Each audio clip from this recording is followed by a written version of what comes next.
abaloscope ganga ku Mo petrol station 2800 ndayo ofune biodigenic septic tank ntono ge picking it up awo mina jo nani Charles Bonsha yes yofuzi nga wano ne tali wano batekeno batuye ku bisesi ye mwa kibala naganti eja twatesa apology mwabade mu nuisance value finally najja musango guli mu court ekibalamanga omwawabirwa nga mkwano gona mwafidavit ngeri court submitting ne ya kibamula simujukira linnya sisimu nga nazo yagenda okutuuka nga bandi eziri nti kubye balese ndala kibalama olugazinze court bamulaba oluvanyuma brigadier na Loiso bye kufa kikivu ha anti jimuwadde we jali mukoti ba ngaffe ngamaje tetulidde nti bali bamuwadde kuno obulungi yes in the political dynamic miss out the timing nomination then what ebintu byonna birina ebibuuzo bingi nsuubira nti kyendowooza nti omuba neyeeteeka muhamuzi we ama nti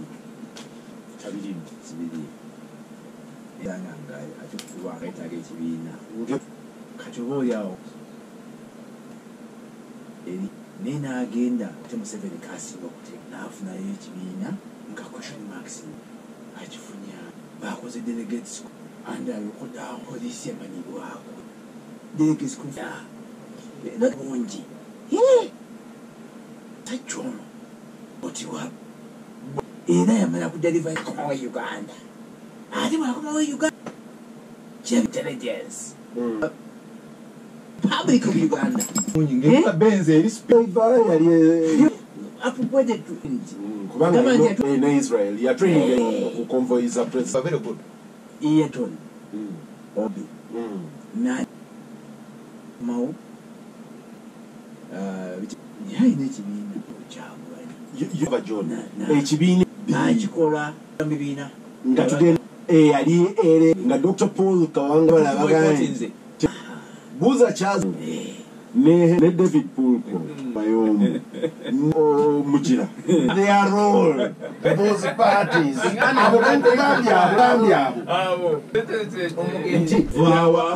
wakutuina basanga mu wawo erenze bo basanga mwe mwa participate information ero echakono sebo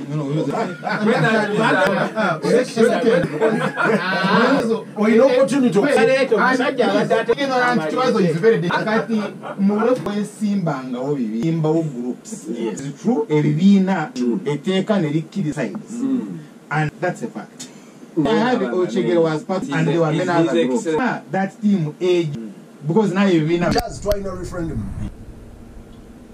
then me I wasn't because Ochegere is this is the idea they was when Museveni referendum to reject